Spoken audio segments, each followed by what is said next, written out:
네, 2011년에 출간된 러브 윈즈라는 베스트셀러가 있습니다. 그 미시건의 한 목사님이 쓴 이 사랑이 이긴다라는 굉장히 캐치한 제목이고, 이 이후로 해시태그도 되고 뭐 노래도 만들어지고 굉장히 반향을 많이 일으킨 제목이라고 할 수 있는데, 이 책이 나오기도 전에 그 미국의 기독교계는 발칵 뒤집혔습니다. 왜냐하면 그 책을 발행되기 전에 그 저자가 출판사와 함께 홍보 영상을 만들었는데 그 영상 때문이었습니다.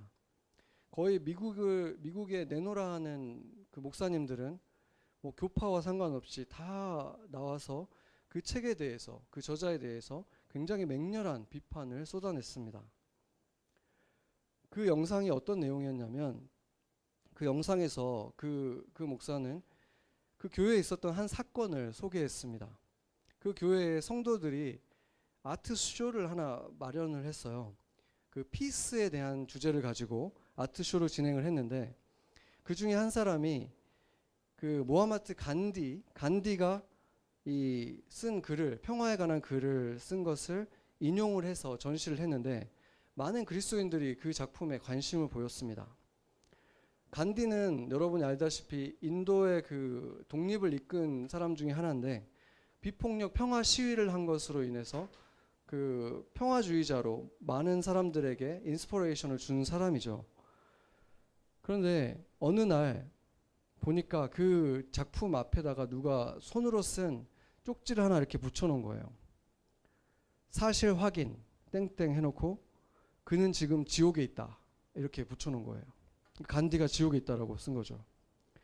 그 목사는 그 쪽지를 보고 깊은 생각에 잠겼다고 합니다. 간디가 지옥에 있나? 누가 그걸 확신할 수 있지? 소수의 선택된 사람들만 천국에 가는 것이고, 나머지 수 빌리언의 이런 수억의 사람들은 영원히 불타는 지옥에 던져진다는 말인가? 그렇다면 누가 어떻게 그 선택받은 소수에 속할 수 있는가? 어떤 나라에서 태어났기 때문에, 어떤 집안에서 태어났기 때문에, 그래서 어떤 기회를 얻었기 때문에, 올바른 기도를 했으니까, 아니면 세례를 받았으니까, 그 세례를 받지 않았다고 해서, 예수를 믿지 않았다고 해서 그렇게 잔혹한 벌을 받는 것이 온당한 것인가? 이런 질문을 던집니다. 그는 그의 책에서 또 한 가지 예를 들었습니다. 한 여인이 자신의 고등학생 딸의 친구가 교통사고로 사망하는 안타까운 사고가 있었는데, 그 장례식장에서 한 그리스도인이 그 딸에게 이렇게 물어봤다고 합니다. 그 사람이 기독교인이었습니까? 이렇게 물어봤대요. 근데 그 아이가 제가 알기로는 무신론자인 것 같아요. 이렇게 말을 했더니 그 기독교인이라는 사람이 이렇게 말했다고 합니다. 아, 그러면 소망이 없네요. 그리고 이 목사는 그것에 대해서 이렇게 코멘트를 했습니다. 소망이 없다고? 이게 기독교의 메시지인가? 이게 예수님이 세상에 준 것인가? 소망이 없다? 그는 이런 식으로 직접적으로 기독교를 비판하기보다는 두껍지 않은 그의 책에서 무려 300개가 넘는 질문들을 쏟아내면서 기독교의 전통적인 가르침에 대해서 의문을 제시했습니다. 이런 굉장히 몰입되는 이런 예화들과 이 감정을 격동시키는 이런 예화들, 그리고 질문들은 그동안 기독교를 공격하기 위해서 많은 사람들에 의해서 계속해서 있어 왔습니다. 그런데 이 책이 집중 조명이 되고 또 집중 포화를 맞게 된 이유는, 이 책을 쓴 사람이 당시에 한 대형교회의 목사님이었기 때문인 것입니다. 기독교를 공격하는 무신론자라든지 다른 종교를 대표하는 사람이 아니었다는 거예요. 그는 스스로 예수님을 믿는다고 고백하는 사람이고, 그렇기 때문에 예수님의 사랑의 메시지를 잘 전달하고 싶다, 세상에 잘 전하고 싶다, 듣지 않는 그 세상 사람들에게 올바로 좀 전해주고 싶다, 이렇게 말을 합니다. 그래서 그는 지금 기독교가 너무 해로운 방법으로 복음을 전파하고 있기 때문에 이제 세상 사람들은 기독교를 싫어하고 그들이 하는 거라면 뭐든지 듣고 싶어 하지도 않는다. 이렇게 표현을 했습니다. 이런 식으로라면 누구에게도 복음은 기쁜 소식이 될 수 없기 때문에 그들이 듣지 않는 것이다. 이렇게 말을 했습니다. 저는 그의 다른 책들도 읽어봤고 인터뷰도 몇 가지를 들어봤습니다. 진짜 의도가 뭔지 궁금했어요. 제가 읽어봤던 그가 집필했던 청소년을 위한 그 러브 윈즈라는 책이 또 있어요. 그 책을 제가 읽어보니까 교회에 관심을 잃어가는 이 10대 아이들에게 도움이 될 만한 내용들이 많이 실려 있었어요. 기독교에 대해서, 예수님에 대해서 마음을 닫을 필요가 없다. 이런 것들을 도와주기 위해서 애쓰는 모습들이 역력했습니다. 그의 글들에는. 그런데 그런 얘기들 속에서 그의 결론은 언제나 하나님은 모든 사람을 동일하게 사랑하신다. 하나님은 사랑이시기 때문에 사랑하는 자녀들이 영원히 벌받는 곳에 보내실 리가 없다. 이런 것이었습니다. 그는 또 지옥이 없다고 말하지는 않았습니다. 다만 그가 말하는 지옥은 정통적으로 기독교에서 믿어왔던 지옥과는 너무나 큰 차이가 있었습니다. 가장 큰 차이점은 지옥이 영원한 곳이 아니라는 거예요. 어떤 면에서 보면은 카톨릭의 연옥하고도 좀 비슷하다고 볼 수 있는데 그곳은 죄값을 뉘우치고 벌을 받고 다시 나와서 천국으로 가는 그 과정이라고 본 것이죠. 차이점이 있다면 카톨릭은 그 연옥에 들어가는 사람들이 예수님을 안 믿는 사람들이 아니거든요. 예수님을 안 믿는 사람들은 거기에 못 들어가죠. 카톨릭에서도. 예수님을 믿지만 죄를 너무 많이 지은 사람들이 연옥에 들어가는 거예요. 카톨릭에서는. 그 죄를 해결한 다음에 하나님 나라에 간다는 것이 카톨릭인데 이 사람이 말하는 지옥은 예수님을 거절했던 사람들, 이 생에 살면서 예수님을 거절했던 사람들이 그곳에 그 지옥에 들어가서 다시 기회를 얻는 거예요. 죄값을 막 당하면서 결국은 하나님의 사랑을 받아들이고 하나님께 돌아온다. 이렇게 그는 주장을 합니다.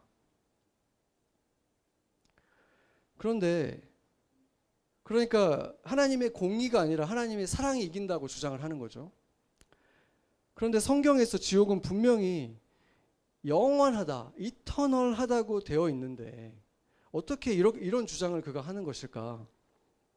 그가 뭐라고 얘기를 하냐면 몇몇 신학자들, 언어학자들을 인용을 해서 영원이라고 하는 그 그리스어가 신약 성경에 쓰여진 그 그리스어로 봤을 때 이언이거든요. 에언이라고 하는데 이 에언이라는 뜻이 영원히 이어진다라는 뜻도 있지만 어떤 시대를 관통한다 이런 뜻도 있거든요. 그러니까 시대를 어떤 관통하는 정도의 굉장히 어떤 함축되어 있는 굉장히 어떤 그 에이지, 어떤 한 시대다 이렇게 볼 수도 있다라고 그가 그렇게 주장을 하는 거예요.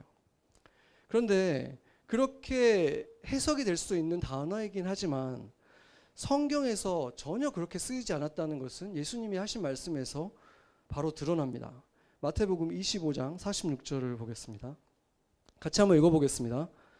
그들은 영벌에 의인들은 영생에 들어가리라 하시니라. 아멘.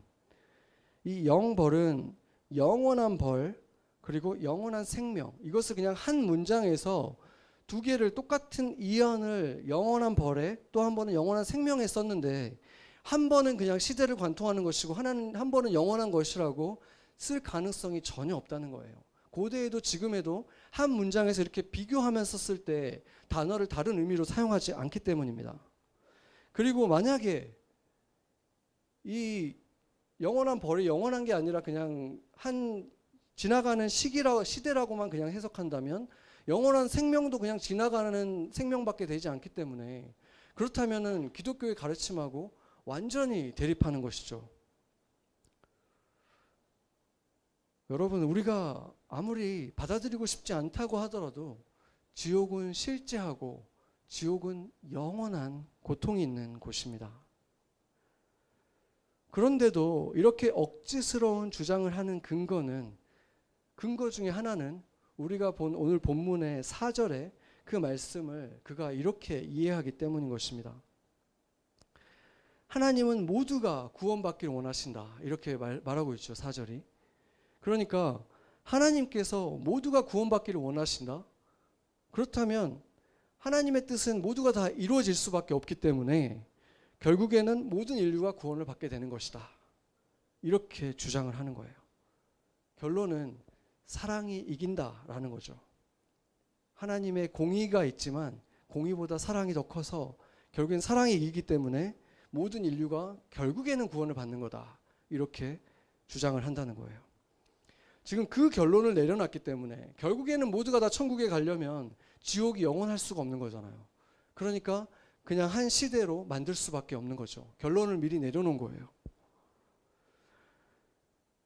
우리가 먼저 그가 했던 중요한 질문들에 대해서 답을 좀 해야 될 것 같아요.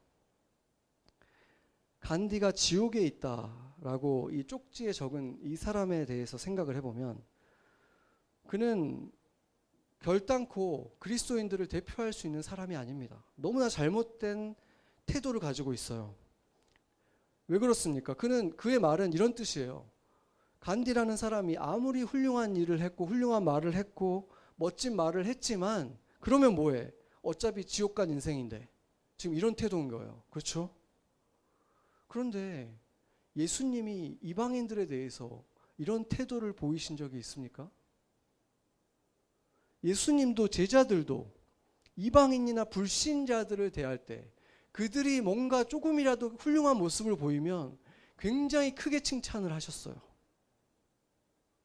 이 쪽지를 쓴 사람을 보면은 보편적인 하나님이 보는 올바른 그리스도인의 모습이 전혀 아니라는 거죠. 그런데 그 사람이 마치 그리스도인들을 대표하는 것처럼 그렇게 예를 들어버린다는 것이 엄청난 오류라는 거죠. 이 시대에 그런 사람들이 더 많다고 하더라도 교회마다 그런 사람들이 더 많다고 하더라도 그 사람이 옳은 예로 쓸 수는 없다는 거예요. 그것은 교회가 잘못 가르쳤기 때문인 것이고 그가 잘못된 신앙을 가지고 있기 때문인 것이지 성경이 잘못 가르쳤거나 기독교가 잘못됐기 때문이 아니라는 것입니다. 예전에 제가 몇 번 말한 적이 있는 마리오라고 하는 쿠바 출신의 그 홈리스 할아버지와 제가 친구로 지낸 적이 있었어요. 그런데 그분을 제가 계속 매주 맥도날드 같은 데서 만나다가 이제 교회로 초대를 해서 교회 예배에 나오시기 시작했어요. 그런데 어느 날 이제 그때는 저희가 이제 70가에서 예배를 드렸을 때고 사람들이 되게 많아가지고 그냥 오고 가는 사람들도 되게 많았어요. 그냥 한 번 왔다 가고 이런 사람도 많았고 그래서 얼굴도 이름도 모르는 사람들도 예배자들 중에 있었습니다. 그런데 그날 이제 그 할아버지가 우리랑 이제 밥 먹기 위해서 자리에 앉고 잠깐 화장실을 갔다가 왔는데 얼굴이 막 울그락불그락 뭔가 슬프기도 하고 화도 나고 막 이런 표정이신 거예요. 그래서 무슨 일이 있었냐 그랬더니 무슨 일이냐 그랬더니 자기가 이제 막 가겠다는 거예요. 집에 가겠다는 거예요. 밥 안 먹고. 그리고 다시는 오지 않겠다고 막 그러더라고요. 그래서 무슨 일이냐 했더니 화장실에 갔는데 거기서 어떤 청년을 만났는데 그 청년이 자기를 보자마자 엄청 인상을 쓰면서 욕을 했다는 거예요. 사실 그분이 그런 취급을 받는 것은 하루 이틀 일이 아니었어요. 제가 그분을 맥도날드에서 만날 때도 내가 있을 때는 아무도 안 와요. 근데 내가 없을 때는 매니저나 직원들이 와가지고 그 사람한테 인상 쓰면서 뭐라고 막 해요. 그러니까 그런 일들을 매일 겪는 분인데도 그게 교회에서 겪었기 때문에 더 상처가 되고 마음이 아팠던 거예요. 그런데 그 마리오 할아버지가 만난 그 청년이 우리 교회를 대표하는 사람도 아니고 기독교를 대표할 수 있는 사람도 아닌 거잖아요. 그렇지 않습니까? 그래서 마리오 할아버지가 그렇게 마음 아픈 것까지는 이해할 수는 있지만 지금 이 저자가 그런 사람을 지금 기독교를 대표하는 사람으로 예를 들었다는 것은 의도가 있다고 볼 수밖에 없다는 거예요. 그렇지 않습니까? 전혀 기독교를 대표할 수 없는 사람을 이렇게 기독교를 대표하는 예로 들었기 때문입니다. 우리는 예수님을 온전히 믿는 사람들, 예수님을 통해서 하나님과 관계를 맺게 된, 관계가 회복된 사람들은 영원한 죽음을 피하고 영원한 생명으로 옮겨졌다는 사실을 믿는 사람들입니다. 그러나 다른 사람들을 보면서, 다른 사람들의 행동을 보면서 이 사람이 죽었을 때 저 사람은 지옥 간 게 확실하다라고 단정 지을 수 없다는 것입니다. 첫 번째 이유는, 우리가 단정할 수 없는 첫 번째 이유는, 그가 생전에 누군가에게 한 번이라도 예수님에 대해서 들어봤을지 우리가 어떻게 합니까? 그 마지막 순간에 지푸라기라도 잡는 심정으로 예수님의 이름을 불렀을지 우리가 어떻게 합니까? 그 생명이 끊어져가는 그 순간에, 정신이 혼미해져가는 그 순간에 정말 예수의 이름 한번 불렀을지 우리가 어떻게 합니까? 누가복음 12장 47절, 48절 같이 한번 읽어보겠습니다. 주인의 뜻을 알고도 준비하지 아니하고 그 뜻대로 행하지 아니한 종은 많이 맞을 것이요 알지 못하고 맞을 일을 행한 종은 적게 맞으리라. 무릇 많이 받은 자에게는 많이 요구할 것이요 많이 맡은 자에게는 많이 달라 할 것이니라. 아멘. 이것을 보면은 구원에 이르는 사람들의 모습은 이 정도 수준은 돼야지, 믿음의 수준이 이 정도는 돼야지라고 우리는 누구나 생각할 수 있지만, 하나님은 그 수준에 대한 기대가 모든 사람에게 다르다는 것을 말해주는 것입니다. 믿음의 기회를 많이 얻은 사람들에게 하나님이 요구하시는 것과 자기 나라 말로 된 성경 하나 없는 사람들에게 구하는 것과 같을 수가 없다는 것입니다. 우리처럼 주님 안에서 수많은 교회들이 있고, 또 교회 공동체를 주셨고, 사랑할 사람들을 주셨고, 사랑해야 된다는 것을 매주 들었고, 이렇게 들은 사람들과 누군가에게 그냥 한두 번 초대받아 본 게 전부인 사람들, 가족 중에 그리스도인들 하나 없는 사람에게 요구하는 것과 다르다는 것을 말해주는 것입니다. 성경을 봐도 어떤 본문은 구원이 정말 힘든 일인 것처럼 말하고 있고, 또 다른 부분을 보면 주의 이름만 불러도 구원을 받는다고 말하잖아요. 그래서 다른 사람들의 삶을 보면서, 겉만 보면서 이 사람이 구원을 받을 만한 믿음이 있는지 없는지 우리가 판단할 자격도 없고 판단해서도 안 된다는 것입니다. 두 번째 이유는, 그가 마지막 가쁜 숨으로까지 예수를 부정한 것 같이 우리 눈에 보였다고 하더라도, 우리 생각에는 이 사람이 지옥에 갔을 확률이 훨씬 높다고 생각하더라도, 지금 예수를 모르는 가정이라면 더더욱이나 죽음이야말로 그들의 인생에 있어서 가장 고통스러운 일이잖아요. 사랑하는 사람이 죽었다는 것만큼 슬픈 일이 없잖아요, 그들에게 있어서. 지금 근데 그들 앞에서 지금 그게 끝이 아니다, 지옥이 있다, 이렇게 얘기하는 거는 인간으로서 도리도 아니잖아요. 그렇지 않습니까? 이 사람이야말로 그런 차가운 심장을 가지고 있다는 걸 보면, 보통 사람도 가지고 있지 않을 만한 그런 차가운 마음을 보면, 그 사람이야말로 정말 예수님의 사랑을 알기는 아는 사람인가? 오히려 더 의심되지 않습니까? 예수님이 그 안에 있는 사람이라면 어떻게 그렇게 긍휼함이라는 게 눈꽃만큼도 없을 수가 있나? 이들은 오히려 다른 종교인들처럼 어떤 이런 포뮬러가 있어가지고, 이런 공식이 있어가지고, 이렇게 하면 천국 가는 것이고 이렇게 가면 지옥 가는 것이다 라고 딱 단정 짓는 율법주의자들 같지 않습니까? 바로 그런 사람들에게 예수님이, 너희들은 회칠한 무덤이다, 너희들이 지옥의 자식들이다. 예수님이 꾸짖은 사람들은 그렇게 차가운 사람들, 다른 사람들을 정죄하게 좋아하는 사람들, 자기들은 의롭다고 하는 이런 사람들이었습니다. 누구도 어떤 사람이 지옥에 던져졌다라고 단정적으로 말할 수 없는 것입니다. 오늘 본문에 말한 것처럼 하나님은 모든 사람이 구원받기를 원하십니다. 아멘. 그렇기 때문에 그 아들을 내어주신 거예요. 모든 인류의 생명 가치보다 더 가치가 있는 그 아들이 하나님이 세상을 이처럼 사랑하사 독생자를 주셨다고 하셨잖아요. 의인들을 사랑하사 독생자를 주셨다고 말하지 않았잖아요. 세상에 지금 지옥으로 향하고 있는 그 사람들을 사랑해서 독생자를 주셨다고 말했잖아요. 하나님이 사랑하신다고, 이 죄인들까지도 사랑하시기 때문에 아들을 내어주셨다고 말하셨잖아요. 그렇기 때문에 하나님은 분명히 이 세상의 모든 사람들이 구원받기 원하신다는 것은 성경의 진리이고 하나님의 마음이 맞습니다. 아멘. 그런데 오늘 본문에서 바울이 이 얘기를 한 이유는, 구체적인 이유는 바로 그것만을 얘기한 것이 아니었어요. 구체적인 이유는 많은 그리스도인들이 구원받을 만한 사람들이 따로 있다고 생각하기 때문인 거예요. 하나님께 사랑받을 만한 사람들이 따로 있다고 생각하는 거예요.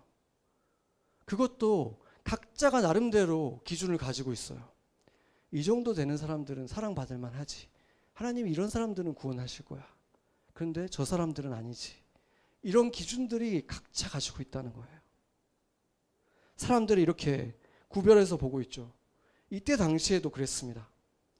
유대인들, 그리스도인들은 그리스도인이 되었지만 여전히 안식일도 당연히 지키고 있었고, 그게 나쁘다는 건 아니에요. 유대인처럼 옷을 입었고 돼지고기는 입에도 안 댔고 나름대로 그 규칙들을 지키고 있었기 때문에 그들 눈에 이방인 그리스도인들을 보면 아무리 봐도 얘네들이 하나님의 백성으로 보이지가 않는 거예요. 옷도 이상하고 돼지고기도 막 먹고 안식일도 안 지키고 하나님의 율법도 모르고 얘네들이 어떻게 하나님의 백성인가? 아무리 봐도 갸우뚱대는 거예요. 눈으로 보면. 그러니까 인정이 안 되는 거예요. 이 사람들이 구원받는다는 게 인정이 잘 안 되죠. 반대로 이방인 그리스도인들은 유대인들을 딱 보면은 저 가식쟁이들, 위선자들 그렇게 보이는 거잖아요. 그리고 여전히 유대인들처럼 보이는 거예요. 예수님을 그렇게 정죄했던 사람들, 예수님을 십자가에 결국 못 박았던 그 유대인들이랑 똑같지 않나? 여전히 율법 지키고 있고 왜 자유함이 없이 저렇게 율법주의자처럼 살아가고 있지? 이렇게 바라보게 되는 거예요.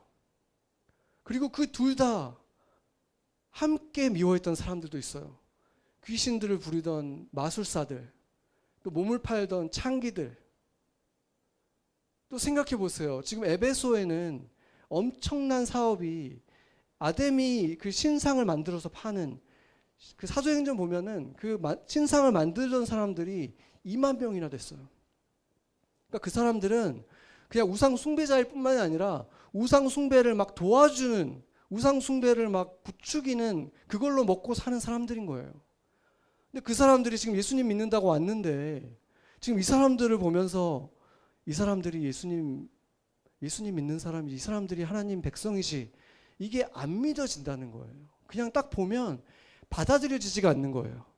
그냥 그렇다고 치자. 근데 마음속으로는 그 사람들이 들어오지가 않는 거예요. 그런데 예수님은 어떻게 하셨습니까? 예수님이 사역하실 때 만나봤던 사람들을 생각해 보세요. 어떤 사람들을 만나셨습니까? 7 귀신이 들렸다는 거예요. 하나도 아니고 7 귀신이 들려가지고 몸도 영혼도 다 더럽혀져가지고 사람들이 상종도 안 하고 가까이도 가지 않고 멀리 있어도 침을 뱉었던 그런 막달라 마리아를 옆에 계속 데리고 다니시는 예수님. 그리고 지금 보는 앞에서, 사람들이 보는 앞에서 지금 가늠하다 걸려와가지고 지금 돌을 맞기 직전에 그런 여인, 그리고 자기 민족의 피를 빨았던 세리장 삭개오, 그리고 마태, 이런 사람들을 데리고 다니고, 또 날 때부터 눈 멀었던 거지, 그리고 아웃캐스트였던 나병 환자, 이런 사람들을 예수님이 받아주시잖아요. 예수님이 처음 세우신 교회에는 이런 사람들이 모여있던 거예요. 예수님이 처음 세운 교회에 여기는 바리새인들 교회, 여기는 어부들 교회, 여기는 뭐 창기들 교회, 이게 있었던 게 아니라 그런 사람들이 모여가지고 지금 교회를 만든 거예요. 몇 명 되지도 않는 사람들이. 그런데 거기에다가 어떻게 보면 가장 충격적인 사람은 니고데모가 아니겠습니까? 유대인 사회에서 가장 높은 위치에 있었던 사람. 그 사람은 사법권도 있고 종교적으로도 인도자고 모든 것을 가지고 있었던 가장 높은 자리에 있던 니고데모까지 지금 그 창기하고 같은 곳에서 식구가 된 거예요. 그런 일은 일어날 수가 없는 일인 거예요. 이방 도시에서도 일어날 수 없는 일이 지금 이 유대 땅에서 일어난 것입니다. 바로 그리스도 안에서 새롭게 생겨난 공동체, 그게 바로 처음 교회의 모습이었습니다. 이 충격적인 조합, 눈도 마주칠 수도 없고 같은 공간에 있을 수도 없었던 사람들이 앉아가지고 같이 기도하고 나누고 손을 얹고 형제라고 하고 같이 밥을 먹고 이런 일이 일어난 것입니다. 그런데 그런 공동체가 만들어졌지만 바울의 서신서를 보면 우리가 봤던 빌립보서도 보면 빌립보도 그런 사람들이 모였다고 했잖아요. 간수장, 그리고 전보던 종 여인, 그리고 루디아 옷감 장사, 루디아 유대인 여인, 다 다른 사람들이 모였잖아요. 그러니까 그거 가지고 그런데 너희들이 하나다. 바울이 계속 그걸 강조해요. 서신서마다. 왜 그러겠습니까? 그게 안 되는 거예요. 자기랑 너무 다른 삶을 살아가는 사람들이 마음에 들어오질 않고 그들을 위해서는 사랑도 안 생기고 기도도 안 나오고 공감도 안 되는 거예요. 그래서 지금 오늘 바울이 뭐라 그럽니까? 첫째로 너희가 첫째 가는 일로 해야 되는 일이 뭐냐면 모든 사람을 위해서 기도해라.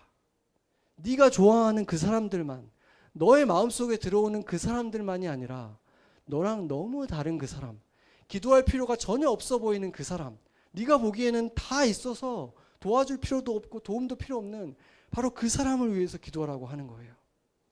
그러면서 기도의 모든 종류를 망라하고 있습니다. 간구는 뭡니까? 간구는 다 알고 있죠. 요청하는 기도예요. 뭔가 필요한 것을 요청하는 기도. 그리고 기도를 또 말하고 있는데 지금 이게 다 기도인데 왜 기도를 말하겠습니까? 포괄적이지만 여기서 말하는 기도의 본질적인 게 뭐냐면 하나님과의 대화예요. 친밀적인 관계를 가지면서 하나님을 계속 만나라는 거예요. 바울이 쉬지 말고 기도하라는 거는 쉬지 말고 눈 감고 앉아가지고 기도하라는 게 아니잖아요. 쉬지 말고 하나님을 생각하는, 지금 하나님과 대화하듯이 너 혼자 생각을 하면서 살아가지 말고 그것을 하나님과 대화하는 것처럼 하면서 매일을 살아가라. 매 순간을 살아가라. 그 얘기를 하는 것이고, 도고라는 말은 좀 어려울 수 있는데 중보 기도를 말하는 거예요. 근데 그것도 특이한 것이 지금 우리가 말하는 아까 말했던 이 간구도 기도도 지금 너를 위해서 하라고 안 했고 모든 사람을 위해서 다른 이들을 위해서 하라고 했기 때문에 이미 중보 기도인데 왜 또 중보 기도를 하라고 얘기했겠습니까?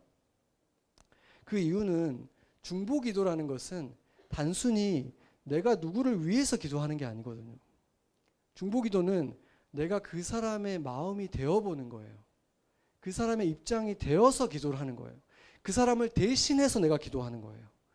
그렇기 때문에 그 기도를 하라는 거예요. 그 사람의 마음이 한번 되어봐라. 너랑은 너무나 다른 삶을 살고 있는 그 사람의 마음 속에 들어가서 그 사람의 마음이 한번 되어봐서 그 사람이 왜 그럴까? 어떤 마음을 지금 느낄까? 어떤 심정일까? 나랑은 너무나 다른 삶을 살고 있는데 나는 지금 오늘 이런 감정을 느끼는데 이 사람은 어떤 느낌이 들까? 이런 걸 생각해 보라는 거예요. 그리고 바로 그 사람으로 인해서 감사하라고 말하고 있습니다. 평소 때 별로 감사가 안 나오는 그 사람. 그 사람으로 인해서 감사한 게 무엇인가? 주님과 함께 찾아보라는 거예요. 감사를 찾을 수 있습니다. 그런데 여기에서 가장 중요한 것은 결국 모든 사람을 위해서 하라는 것이 제일 중요한 거예요. 이 네 가지 기도를 네가 기도가 그냥 자연스레 되는 사람들이 아니라 기도할 필요가 없어 보이는 그 사람들을 위해서 하라는 거예요. 자연스럽게 되는 사람들을 위해서 왜 하라고 하겠습니까? 이미 하고 있는데. 안 하고 있는 사람들을 위해서 하라는 거예요. 네가 보기에는 기도가 필요 없어 보이는 그 사람들을 위해서 하라는 거예요. 바울이 지금 오늘 특별히 말하고 있는 사람들, 임금과 높은 지위에 있는 사람들을 위해서 하라 이렇게 말하고 있죠. 꼭 집어서 말을 했는데, 여러분들에게 독재자를 위해서 기도를 하라 그러면은 잘 안 하고 싶을 거 아니에요. 어떤 나쁜 지도자를 위해서 기도를 하라, 그럼 기도가 안 나오잖아요. 그런데 고대 시대의 이 왕들은 그 독재자하고 비교가 안 돼요. 그 독재자들은 이 왕들에 비하면, 이 임금들에 비하면 어린애 장난에 불과한 거예요. 그냥 이 사람들은 자기가 신이었기 때문에 그냥 신인 척하는 독재자들하고는 비교가 안 돼요. 그냥 자기가 신이라고 믿었어요. 그러니까 사람 목숨은 그냥 벌레 목숨처럼 생각을 하는 거예요. 자기가 모든 것의 주인이기 때문에. 그랬기 때문에 그런 삶을 살던 사람들이 이제 왕이신 예수님, 진짜 왕이신 예수님을 만났고 자신이 하나님의 자녀들이라고 믿기 시작한 이 사람들에게 있어서 가장 보기 싫고 어떻게 보면 영적으로 무시하고 싶고 전혀 마음에 어떤 연민이 생기지 않는 존재들이 바로 이 임금들인 거죠. 지도 계층들인 거예요. 그런데 바로 그들을 위해서 기도해라. 그렇게 하면 너희들이 그들을 위해서 기도할 때 그들의 마음이 열려서 너희들이 예배하기에 더 좋은 환경을 만들어 줄 수 있다. 너희가 더 평안을 누릴 수도 있다. 이런 얘기도 하고 있고, 그 얘기에 더 중요한 것은 결국에 그것은 부가적인 것들이고 그들도 구원받을 수 있다. 그들도 하나님께서 창조하신 하나님의 자녀들이다. 라는 그 얘기를 지금 하는 것입니다. 하나님은 그들까지도 모든 사람이 구원받기를 원하신다. 라고 지금 바울이 얘기하는 것입니다.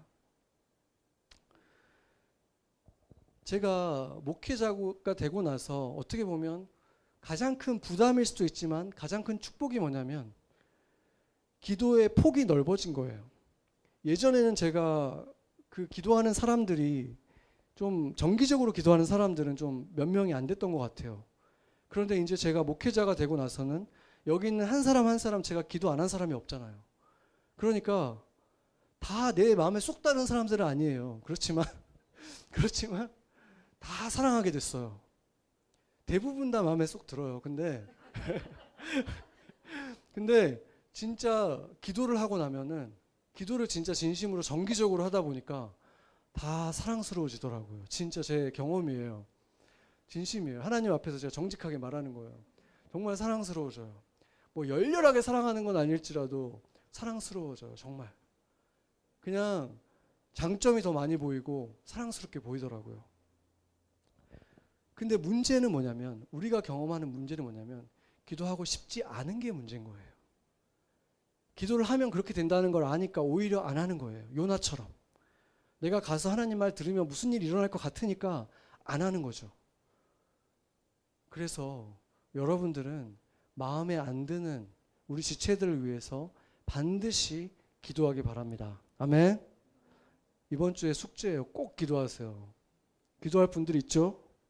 있어요, 없어요? 있죠? 솔직하게 기도를 꼭 하세요. 아까 저는 오늘 이 말씀을 준비하면서 누구를 위해서 기도를 했냐면, 아까 그 러브 윈즈라는 책을 쓴 랍 벨이라는 분을 위해서 제가 기도를 해봤어요. 기도하고 싶지 않죠. 어떻게 보면 그분 때문에 이 기독교계에 지금 생긴 이 혼란이 정말 어마어마하거든요.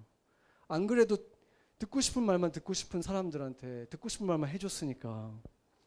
그런데 기도를 하다 보니까 정말 안타깝고 불쌍한 마음이 막 들더라고요. 왜냐하면 제가 그분의 책에서 느껴지는 게 있었거든요. 분명히 예수님의 사랑을 세상에 너무 전하고 싶은 거예요. 교회에 와 있는 사람들이 아니라 교회는 전혀 안 오고 싶은 이 사람들한테 좀 전하고 싶은 마음이 있었어요. 이 사람한테. 교회라고 하면 정말 nothing to do with church 하고 싶은 이런 사람들 있잖아요. 이 사람들한테 좀 뭔가 이렇게 커먼 그라운드를 만들고 싶은 마음이 이 사람에게 있었어요. 그리고 교회에 상처받아서 떠난 사람들이 많잖아요. 너무 막 어떻게 보면 하이시하게 율법주의적으로 한 교회들도 있었고, 그러다 보니까 교회에 상처받고 나와 있는 그 사람들, 길 잃은 양들한테 뭔가 좀 위로와 좀 사랑의 하나님의 모습을 좀 많이 보여주고 싶은 거예요. 좀 무서운 하나님의 모습을 좀 가려고 하나님을 좀 익스큐즈 해주고 싶은 거예요. 그냥 좀 좋은 모습만 좀 이렇게 보여주고 싶은 마음이 이 사람에게 있었던 거예요. 처음에는 이렇게 하나님을 위해서, 잃어버린 영혼들을 위해서 분명히 그랬을 거예요. 그래서 예수님의 복음도 더 멋있게 좀 포장하고 싶은 거예요. 예수님의 복음이 좀 무서운 부분들이 있으니까 그런 건 좀 더 멋있고 좀 더 이렇게 좀 세련되게 좀 이렇게 좀 뭔가 좀 필요 없는 건 좀 잘라내고 좀 좋은 것만 좀 강조해가지고 사람들이 딱 봐도 아, 이거 너무 좋다, 여기 가고 싶다, 이런 걸 좀 만들어 보고 싶었던 거예요. 그래서 그들이 정말 듣고 싶어하는, 들을 만한 메시지를 만들었어요. 그만의 복음을 만들어낸 거예요. 그리고 나서 그는 엄청난 인기를 끌었고 그 교회도 어마어마하게 성장을 했어요.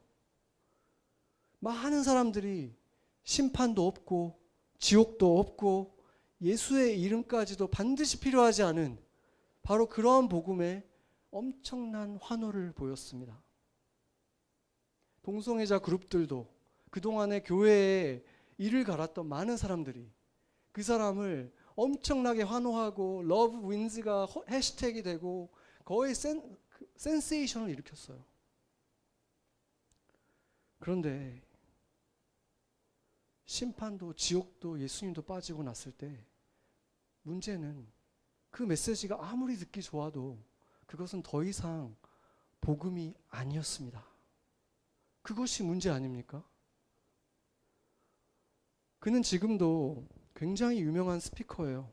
영적인 지도자고 인기가 굉장히 많고 베스트셀러 작가로서 유명세를 계속 유지하고 있습니다. 교회에서는 이 논란 이후로 자기 스스로 사임하고 나와서 이제 그냥 단체를 만들어 가지고 이제 막 극장 같은 데서 컨퍼런스를 하고 책을 쓰고 이렇게 하고 있어요. 그가 꿈꿨던 대로 교회 그 문턱을 넘어서서 엄청나게 많은 어디언스들한테 리치아웃 하고 있어요. 그런데 문제는 그 메시지로 어느 한 사람도 그 지옥에서 천국으로, 영벌에서 영생으로 구해내지를 못한다는 게 문제라는 것입니다. 그게 홀 포인트인데 그걸로 못하는 거예요. 벌이라는 것, 페널티라는 것은 언제나 해를 당한 그 물건, 그것의 가치에 비례해서 무거워지는 거죠. 그 해를 당한 것, 그 가치가 크면 클수록 페널티도 더 커지는 거예요. 그렇죠? 그렇게 비례하게 되는 거예요. 공장에서 찍어낸 똑같은 물건들이 아무리 많이 있어도 그 주인이 누구냐에 따라서, 그 주인한테 그것이 어떤 의미냐에 따라서 가치는 천차만별이 될 수 있어요. 이베이를 한번 봐보세요. 똑같은 가죽 잠바 어디서 뭐 살 수 있는데 이 주인이 누구냐에 따라서 막 몇천 불, 몇만 불 될 수 있잖아요. 그렇지 않습니까? 그 주인의 가치에 따라서 똑같은 물건도 가치가 달라져요. 그런데 세상에 하나밖에 없는 핸드메이드 물건이 있다고 생각해봐요. 세상에 하나밖에 없어요. 그러면 그거는 내가 부르는 게 값이잖아요. 그거는 다른 사람이 뭐라 그래도 내가 부르는 게 그게 값이에요. 그러니까 어떻게 보면 그것의 가치는 끝이 없는 거죠. 그런 것이 하나 있는데 그것의 주인이 온 세상의 주인이시고 온 세상의 왕이신 하나님이라면 그 가치는 얼마인 것입니까? 그런데 그런 존재에게 해를 끼쳤다면, 잠시라도 영원 같은 지옥을 맛보게 했다면, 상처를 주었다면, 그러고도 자기 자신은 정작 상처 준 일도 잊어버리고 살고 있다면 그의 죄의 대가는 얼마가 되어야 하는 것입니까? 그가 받아야 되는 페널티가 지상에 있는 감옥으로 해결이 되겠습니까? 그걸로 갚을 수 있겠습니까? 그래서 지옥은 필요악이었던 것입니다. 예수를 믿지 않았다는 이유만으로 영원한 지옥에 던져지는 것이 아니라 그게 타인이었든 자기 자신이었든 하나님에게 영원한 가치를 가진 누군가에게 지옥을 주었기 때문에 우리가 스스로 그곳에 우리를 던진 것입니다. 그 죄가 우리 안에 있는 거예요. 우리가 그 죄를 지은 것입니다. 그것은 공정한 재판에 의해서 우리에게 결정지어진 운명이었습니다. 그런데 그런 운명에 있던 모든 사람 중에 일부의 사람들이 예수님을 믿었다는 이유만으로 뭔가 대단한 일들을 해낸 것이 아니라 예수를 그냥 믿었다는 이유만으로 그분이 내민 손을 잡았다는 이유만으로 영원한 벌에서 그 페널티를 물지 않아도 되게 되었다. 해방되었다. 이것이 정말 말도 안 되는 거 아닙니까? 이것이 말도 안 되는 것이죠. 어떤 곳에서 태어났고 어떤 나라에서 태어났고 어떤 집안에서 태어났고 어떤 인종인가 이것이 아니라 어떻게 이것이 결정되는 것입니까? 자기 자신이 그런 죄로 인해서 벌을 받아 마땅한 존재였다고 온 존재로서 인정해야 되는 거예요. 인정한 사람들만 하나님 앞에서 고개를 떨구고 그 앞에서 완전히 제 자신이 무너져 내린 사람들이 거기에서부터 시작되는 것입니다. 내가 그런 존재였지. 나는 지옥이 합당한 사람이었지. 그 진실을 깨닫는 것에서부터 시작하는 것입니다. 그 흐려진 눈앞에 보이는 십자가를 본 사람들인 것입니다. 내가 당해야 했던 그 벌을, 그 징계를 당해주신 십자가, 죄 없는 하나님의 아들이 내게 합당한 벌을 다 자기가 다 받아주셨구나. 다 당해주셨구나. 그리고 이런 나에게 내밀어 주신 그 손, 그 못자국 난 예수님의 손을 붙잡으면서 일어나는 것입니다. 여러분, 이것이 복음입니다. 아멘. 이것이 복음입니다. 여러분은 이 진실을 깨달았습니까?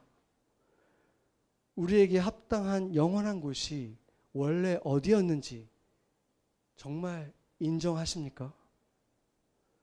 그렇다면 이제 누구를 위해서 기도해야 하는지도 깨달을 수 있습니다. 그들이 지금 향하고 있는 그 길을 돌이킬 수 있도록 간구하고 기도하고 중보하고 감사할, 내가 기도할 필요 없다고 느꼈던 그들을 위해서 기도를 시작하세요. 여러분들 중에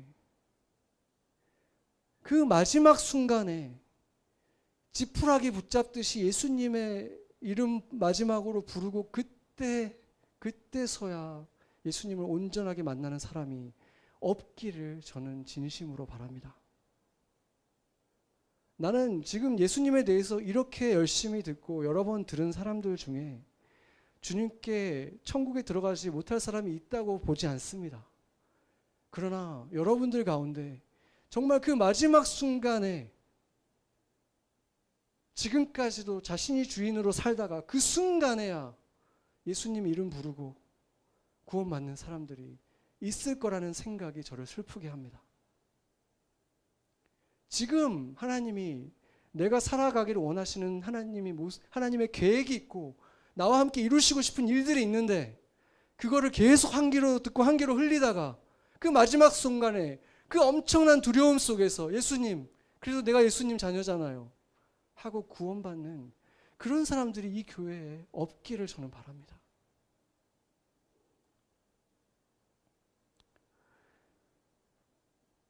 내 기도가 필요가 없다고 생각하는 그들을 위해서 기도하고 그럴 때 우리는 그들을 사랑할 수 있습니다.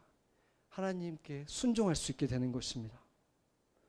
그리고 그것이 우리가 아직 영원한 생명의 하나님 나라에 아직 가지 않고 이 땅에 남아있는 가장 높은 부르심, 가장 중요한 이유인 것입니다. 아멘. 같이 기도하겠습니다.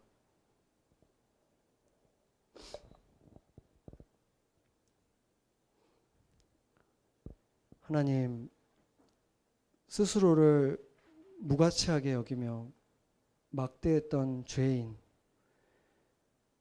하나님에게 하나밖에 없는 존귀한 사람을 함부로 대하고 지옥을 경험하게 한 죄인, 우리에게 마땅한 것은 영원한 벌이었습니다.